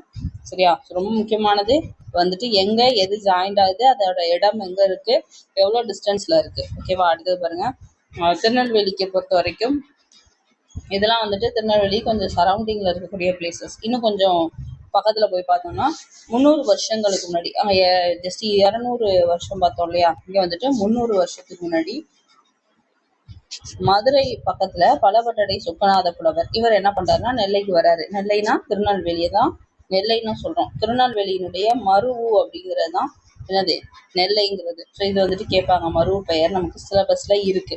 இப்போ இந்த நெல்லையப்பர் கோவில்ல எழுந்தருளியுள்ள காந்திமதி தாயை வணங்குறதுக்காக தரிசிக்கிறதுக்காக இவர் என்ன பண்றாரு, திருநெல்வேலிக்கு வராரு. யாரு? பலபட்டடை சொக்கநாத புலவர். எவ்வளோ இயர்ஸ்க்கு முன்னாடி அப்படின்னும் பொழுது 300 வருஷத்துக்கு முன்னாடி.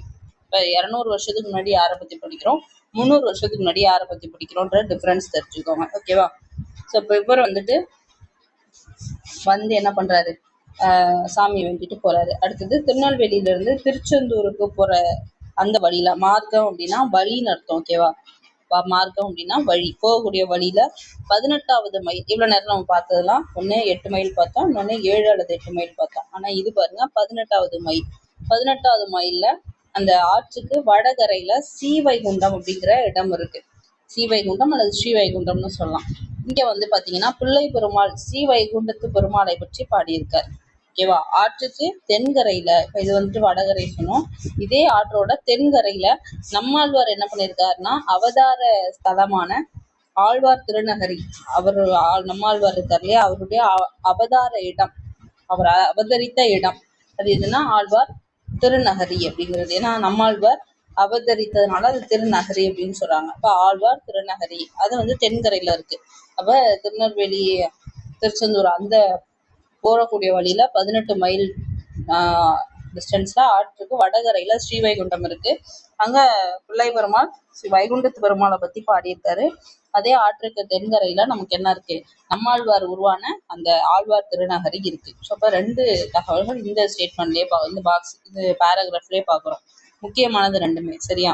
அடுத்தது இந்த பூர்வத்துல இதற்கு வந்து திருக்குருகூர் அப்படின்னு சொல்லிட்டு ஒரு பெயர். இது இந்த ஆழ்வார் திருநகரிக்கு திருக்குருவூர் அப்படின்னு சொல்லிட்டு ஒரு பெயர் இருக்கு. நம்மாழ்வார் தன்னுடைய ஈடுபாட்டை 1000 தமிழ் பாட்டுல வெளியிட்டிருக்காரு, திருவாய்மொழியில வெளியிட்டிருக்காரு. ஸோ அதை அப்போ திருவாய்மொழி அப்படிங்கிறது நம்மாழ்வார் அவர்கள் எழுதின வெளியிட்ட நூல் அப்படிங்கிறத தெரிஞ்சுக்கோங்க. அடுத்தது கொற்கை இருக்கு இல்லையா. ஸோ அப்போ அந்த கொற்கை அப்படிங்கிறது வந்துட்டு ஒரு சின்ன ஊர், அதில் வந்துட்டு நிறைய புகழ் இருக்குது அப்படின்னு சொல்கிறாங்க. அதில் என்னென்னா 2000 ஃபஸ்ட்டு நம்ம பார்த்தது 200 ஆண்டுகளுக்கு முன்பு, அப்புறம் 300 ஆண்டுகளுக்கு முன்பு, இப்போ நம்ம பார்க்குறது 2000 ஆண்டுகளுக்கு முன்பு. ஓகேவா? ஸோ அப்போ இன்னும் பழைய ஸ்டோரிக்கு போகிறோம். இப்போ 2000 வருஷத்துக்கு முன்னாடி ஒரு பெரிய கவிஞர், அது பெருங்கவிஞர் ஒருத்தர் இருக்காரு. அவர் வந்து முத்தொள்ளாயிரம் அப்படிங்கிற நூலினுடைய ஆசிரியராக இருக்கார். முத்தொள்ளாயிரம் நூல் வந்து அவ்வளோ முக்கியமான நூலாக சொல்கிறாங்க. பல தேசங்கள்ல இருந்து வர்த்தகர்கள் வந்து முத்து வியாபாரம் செஞ்சதை அவர் பார்த்துருக்காரு. அதில் இந்த பாடல்களில் அதை பற்றின தகவல்களை குறிப்பிட்டிருக்காரு. மேற்குல இருந்து ரோமாபுரி, கிரேக்க தேசம் அங்கே அது, அப்புறம் கிழக்குல பார்த்தீங்கன்னா சைனா வரை, மேற்குல ரோமாபுரி கிரேக்க தேசத்துல இருந்து இங்கிட்டு சைனா வரைக்கும் பார்த்தீங்கன்னா நம்மளுடைய கொற்கை முத்து வந்து என்ன ஆகுது, எல்லா இடமும் வந்து போயிருக்கு. ஸோ அப்போ அந்த விஷயத்த என்ன முத்தொள்ளாயிரத்துல அந்த ஆசிரியர் குறிப்பிட்டார். அடுத்து திருச்செந்தூருக்கு சுவாமி தரிசனம் செய்ய அந்த அதாவது திருநெல்வேலி பகுதியை சுற்றி பார்க்கும்பொழுது ஒரு பக்கம் அந்த ஆற்று சார்ந்த பகுதிகள், அங்கே உள்ள பழமையான விஷயங்கள், அப்புறம் எங்களுடைய திருச்செந்தூர் போகிற வழியில் உள்ளது, அப்புறம் பார்த்தீங்கன்னா திருநெல்வேலியை சுற்றியுள்ள சில கிராமங்கள், அப்புறம் மெயினாக திருநெல்வேலியில் என்னென்ன இருக்குது, ஸோ இப்படி தான் இருக்கும். இப்போ திருச்செந்தூருக்கு போகிற வழியில் பார்த்தீங்கன்னா காயல்பட்டினம் அப்படின்னு ஒரு இடம் இருக்கும். அந்த இடத்துல 250 வருஷம், ஃபர்ஸ்ட் நம்ம பார்த்தது 200 வருஷம், அப்புறம் 300, அப்புறம் 2000, இப்போ 250 வருஷம். ஓகேவா? அப்போ 250 வருடங்களுக்கு முன்பு சீதகாதி அப்படிங்கிற இவரை பற்றி நம்ம படிச்சிருக்கோம். இந்த சீதகாதிங்கிற வணிகர் என்ன பண்ணுறாரு இருக்காரு.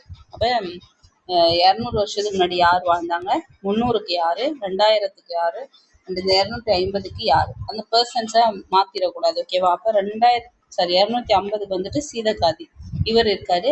இவர் நிறைய கப்பல் பல தேசங்களுக்கு போய் அந்த வர்த்தகம் செய்யறது, அது மாதிரி மற்ற இடங்களுக்கு போய் அவர் காசு சம்பாதிச்சது, அப்புறம் அந்த அமௌண்ட்டை வச்சுட்டு தமிழ் புலவர்களுக்கு நிறைய கொடை கொடுத்தது.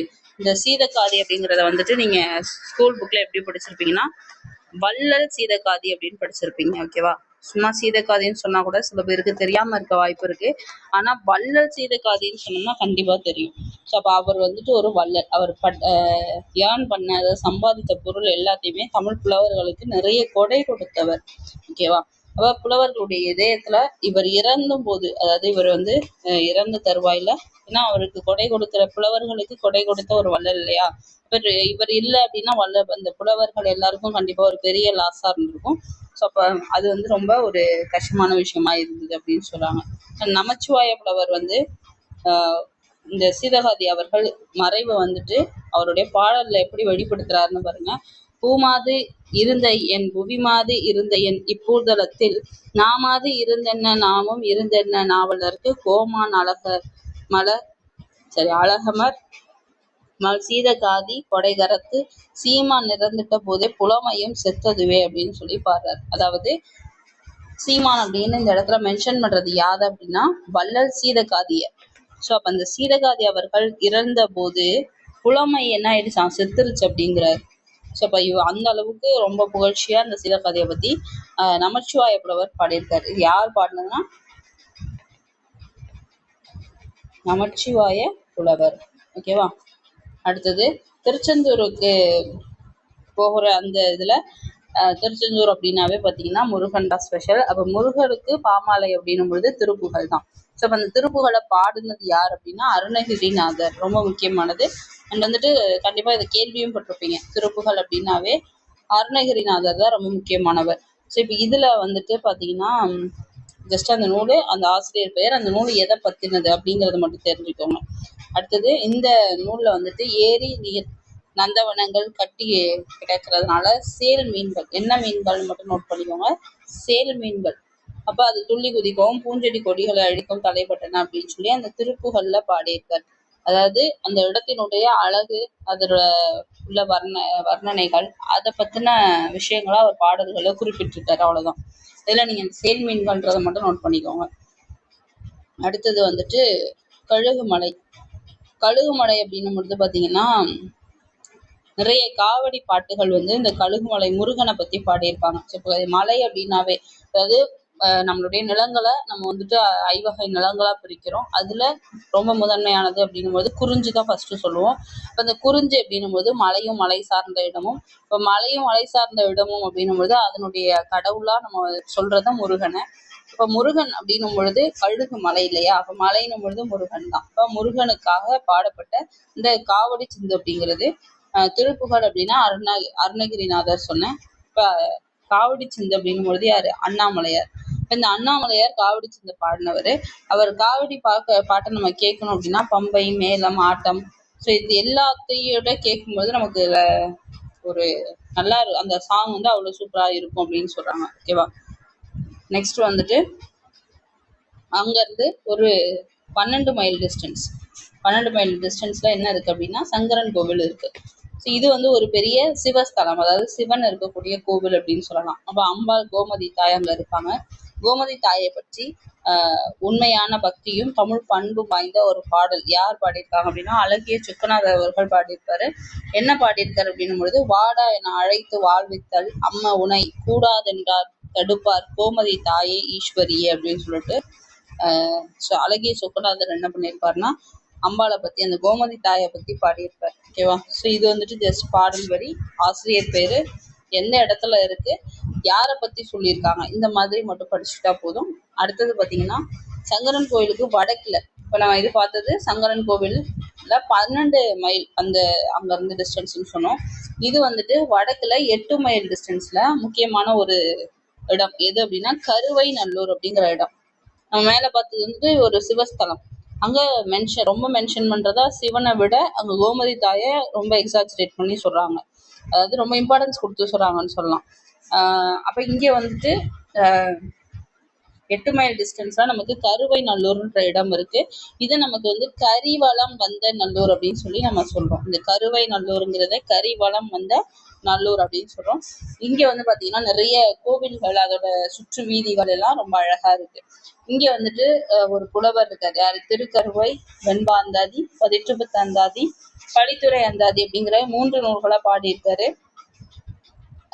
இந்த திருத்தலத்தோட சிறப்பை பத்தி இந்த 3 நூல்கள்ல அவர் பாடியிருக்காரு. அது மட்டும் இல்லாம இன்னும் நிறைய பாடல்கள், நல்ல இனிமையான பாடல்களும் இருக்கு அப்படின்னு சொல்றாங்க. இந்த அடுத்தது பார்த்தீங்கன்னா திருநெல்வேலிக்கு பக்கத்துல எல்லாருக்கும் தெரிஞ்ச குற்றாலம். குற்றாலம் அப்படின்னும் பொழுது அருவி, அப்புறம் கோவில், அருவி, சோலை பொதிகை மலை, சோலை பொதிந்த மலை, தென்றல், ஸோ இது மாதிரி எல்லாம் அந்த இடத்த சுற்றி இருக்கும்.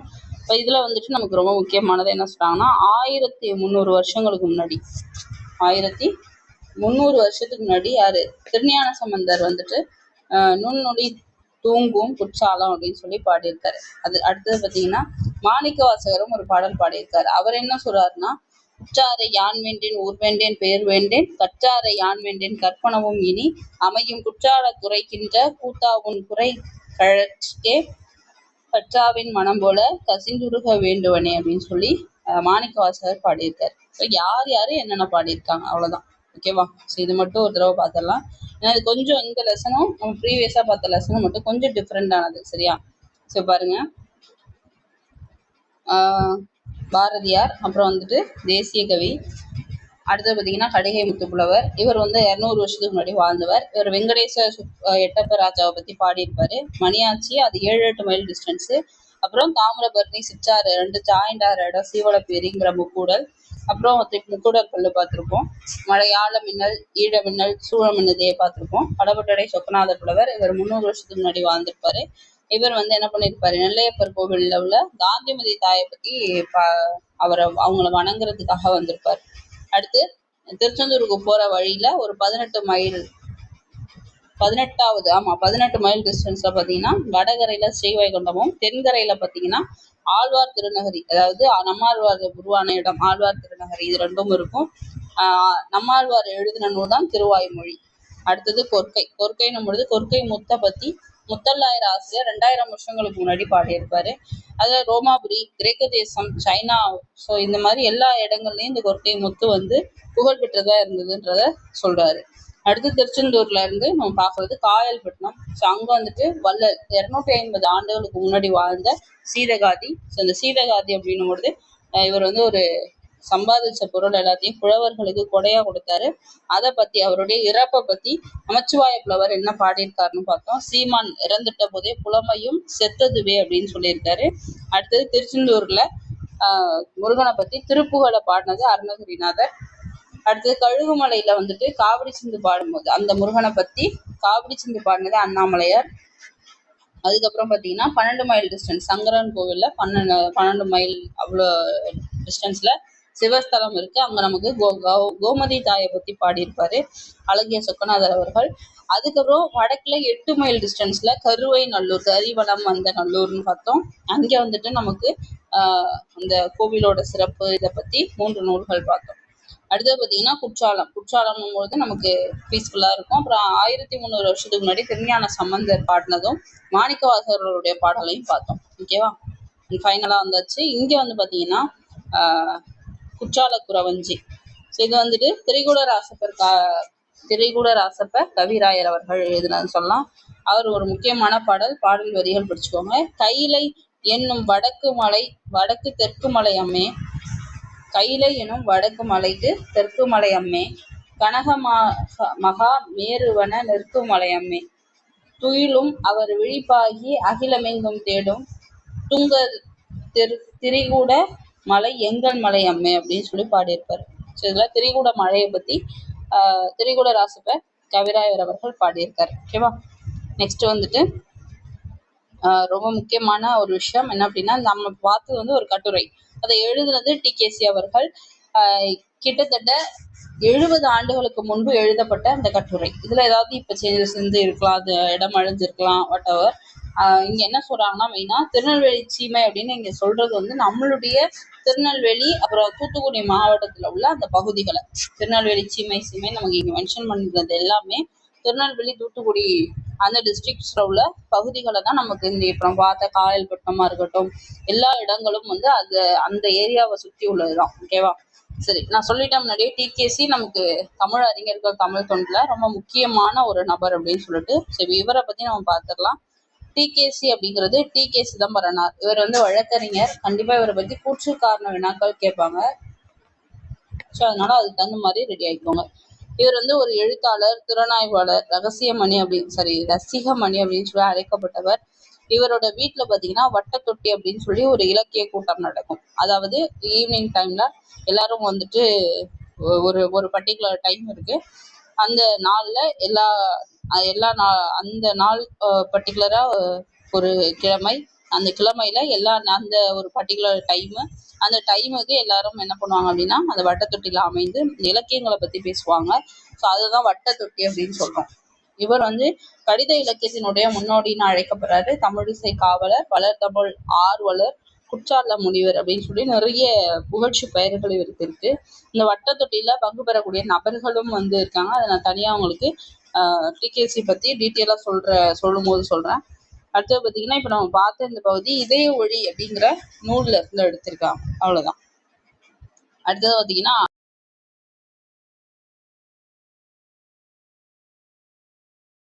அணி இலக்கணம். அணி அப்படின்னாவே வந்துட்டு பார்த்தீங்கன்னா அழகு அப்படிங்கிற பொருள்ல வரும். அப்ப அணிகலன் அப்படின்னும் பொழுது நம்ம அணியக்கூடிய அணிகலன்கள் நமக்கு அழகு சேர்க்கறதுக்காக தான் நம்ம அணியிறோம். இப்போ இந்த அணி அப்படின்னா என்னது? ஒண்ணு அணிதல், இல்லை வந்து ஒரு கூட்டம். அடுத்தது பார்த்தீங்கன்னா அழகு அப்படிங்கிற பொருள் உண்டு. ஸோ இப்போ நிறைய பொருள்கள் இருந்தாலும் செய்யுள் அப்படின்னு பார்க்கும் பொழுது, செய்யுள்ல ஒரு பாடல் இருக்கு அப்படின்னும் போது அந்த பாடல் எவ்வளவு அழகா அமைஞ்சிருக்கு அப்படிங்கிறத பொறுத்து அது என்ன அணி அப்படிங்கிறத நம்ம வந்து பயன்படுவோம். ஸோ இது மாதிரி நிறைய வகைகள் வந்து அணிகள்ல இருக்கு. அதுல நம்ம இந்த பகுதியில பர்டிகுலரா பார்க்க போறது வந்துட்டு உவமை அணி. அடுத்தது பார்த்தீங்கன்னா எடுத்துக்காட்டு உவமை அணி, இயல்பொருள் உவமை அணி. ஸோ இதைதான் நம்ம இந்த பகுதியில பார்க்க போறோம்.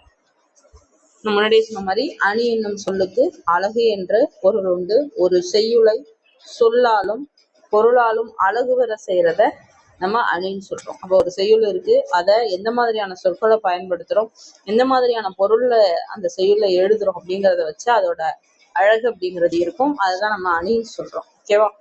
சரி, ஃபர்ஸ்ட் உவமை அணி. உவமை அணின்னும் பொழுது இந்த கண்களை பாருங்க. இந்த கண்களை பார்க்கும்பொழுது நமக்கு தெரியும் மீன் மாதிரி இந்த கண்கள் இருக்கு. அப்ப மீன் போன்ற கண்கள். இப்ப ஒரு நடனம் ஆடுறா அப்படின்னும் பொழுது மயில் போல ஆடினார். மயில் மாதிரி அழகா நடனம் ஆடுறா அப்படின்னு சொல்லலாம். இந்த கண்கள் மீன் மாதிரி இருக்கிறதுனால மீன் போன்ற கண் அப்படின்னு நம்ம சொல்றோம்.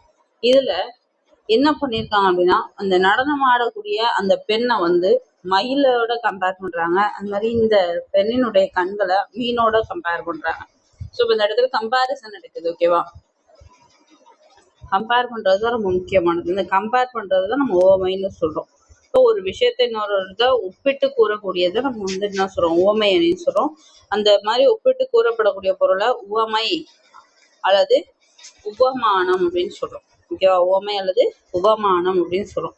உவமையால எந்த பொருளை நம்ம விளக்குறோமோ அதை உவமேயம்னு சொல்றோம். இப்போ உதாரணத்துக்கு மயில் போன்ற நடனம் அப்படின்னு சொல்றோம். இப்போ நடனத்தை உவமேயம்னும் மயில் வந்து உவமையாவும் சொல்லலாம். அது மாதிரி மீன் போன்ற கண்கள்னும் பொழுது கண்ணை தான் விளக்குறோம். ஸோ அப்போ கண் வந்து உவமேயாவும் மேயமாகவும் மீன் வந்துட்டு இந்த உவமையாவும் இருக்கும். ஓகேவா. ஸோ இப்போ எது என்னங்கிறது மட்டும் புரியணும். இந்த இதுல எப்பொழுதுமே போல, போன்ற இந்த மாதிரியான வார்த்தைகள் கண்டிப்பா இருக்கும். பாத்தீங்கன்னா தெரியும், போல, போன்ற. இப்போ ஏன் இந்த வார்த்தைகள் இருக்கு, இது என்னன்னு பாத்தீங்கன்னா, இது வந்துட்டு உவம உருவுகள். இப்போ இதுல நம்ம என்னென்ன பார்த்துருக்கோம், உவமைனா என்ன, உவமேயம்னா என்ன, உவம உருபுனா என்னன்னு 3 முக்கியமான விஷயங்களை பார்த்துருக்கோம். ஓகேவா? அதுக்கு எக்ஸாம்பிள் பாருங்க. அகழ்வாரை தாங்கும் நிலம் போல தம்மை இகழ்வார் பொறுத்தல் தலை. இப்ப இத இந்த குறளுக்கான பொருள் எல்லாருக்கும் தெரியும். சின்ன பிள்ளைல கண்டிப்பா எல்லாருமே படிச்சிருப்பீங்க. பூமி தன்னை தோண்டுபவரை விழாம எப்படி தாங்கி நிக்குதோ அது மாதிரி தன்னை இகழ்ந்து பேசுபவரை, இழிவுபடுத்துறவரை நம்ம என்ன பண்ணணும், பொறுத்து போகணும். ஸோ அப்படி இந்த குறள்ல இருக்கக்கூடிய ஓம உருபு என்னன்னு பாருங்க. என்னது? போல அப்படிங்கிறது. இந்த போலங்கிறதுதான் ஓம உருபு. ஓகேவா? பூமி தன்னை தோண்டுபவரை பொறுத்து கொள்ளுதல் அப்படிங்கிறது என்னது? உவமை. இதுவே நம்ம யார் பேசுறாங்களோ அவங்கள பொறுத்து பேசக்கூடிய அந்த ஒப்பிடுறாங்க இல்லையா, அது உவமேயம். ஓகேவா? இப்போ போலங்கிறதும் ஓம உருபு.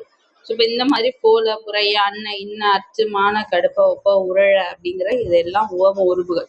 இது ரொம்ப முக்கியமானது, நோட் பண்ணிக்கோங்க. ஓம உருபுகள் என்னென்னு கேட்கலாம். அடுத்தது நம்ம பார்க்க போறது எடுத்துக்காட்டு ஓமையணி.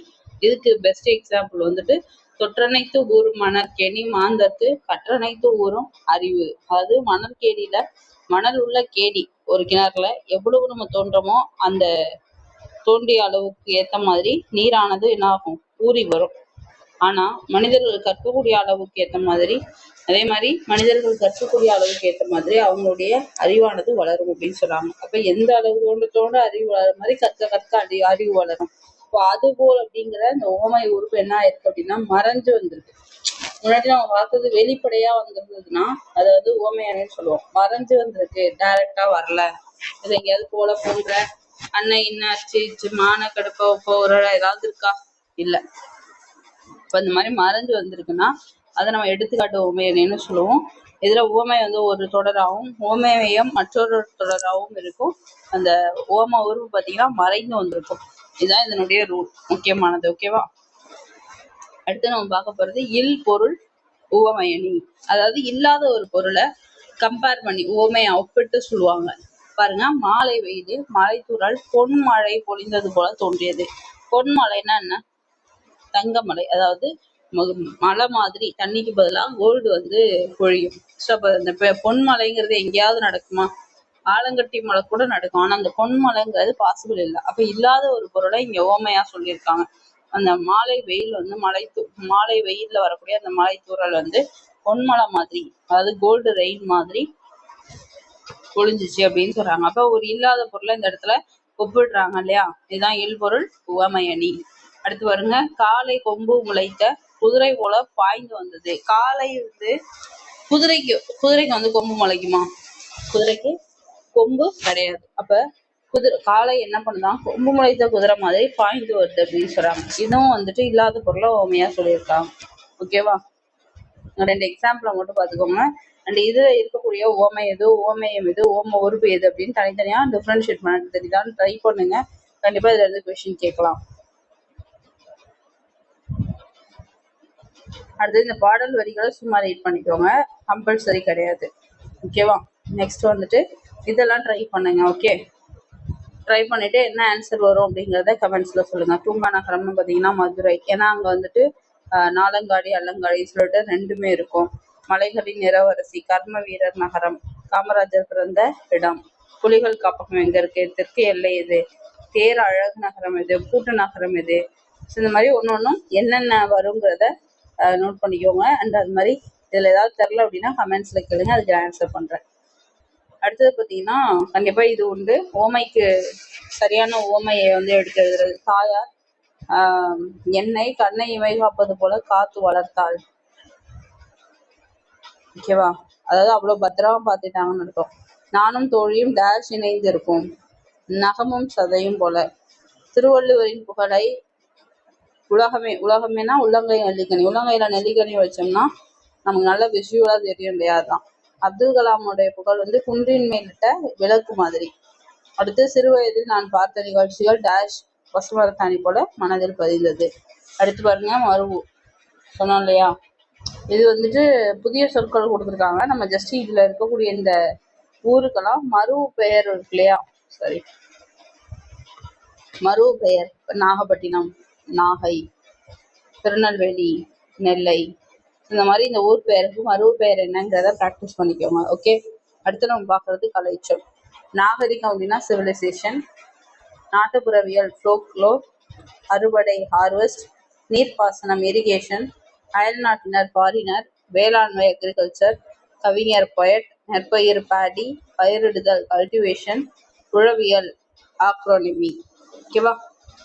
ஆக்ரோ அப்படின்னும் பொழுது பார்த்தீங்கன்னா உழவு தொழில் சார்ந்தது. ஓகேவா? ஆக்ரோமார்ட் அப்படின்லாம் சொல்லுவாங்க. அப்படின்னா அந்த பூச்சிக்கொல்லி மருந்துகள்லாம் கிடைக்கக்கூடிய கடை அப்படின்னு சொல்லலாம். சரி, அவ்வளோதான். நம்ம இந்த யூனிட்ல இருக்கக்கூடிய முக்கியமான தகவல்லாம் பார்த்துட்டோம். அண்ட் இதுலேருந்து சில கொஷின்ஸ் கேட்கலாம் அப்படின்னா கேட்குறேன். நீங்கள் ஆன்சர் தெரியுதான்னு செக் பண்ணுங்க. ஓகேவா? ஃபர்ஸ்ட் கொஷின், கடிகை முத்துப்புலவர் எத்தனை ஆண்டுகளுக்கு முன்னாடி வாழ்ந்தவர்? செகண்ட் கொஷின், திருநெல்வேலிக்கு பக்கத்துல இருக்கக்கூடிய ஆற்றினுடைய பெயர் என்ன? தேர்ட் கொஸ்டின், தாமிரபரணி ஆறானது எந்த ஆற்றுடன் கடக்கும்போது இந்த முக்கூடலுங்கிற இடம் உருவாகுது? ஓகேவா? அடுத்து ஃபோர்த் கொஸ்டின், சீதக்காதி வள்ளல் சீதக்காதியை பற்றி பாடல் பாடிய அவருடைய இறப்பை பற்றி பாடல் பாடிய கவிஞர் யார்? ஓகேவா? சரி, இந்த கொஸ்டின்ஸ்க்கு ஆன்சர் தெரியுதான்னு செக் பண்ணுங்க. தெரிஞ்சதுன்னா கமெண்ட்ஸ்ல சொல்லுங்க. அண்ட் அடுத்து வேறொரு தகவல் பார்க்கலாம். தேங்க்யூ.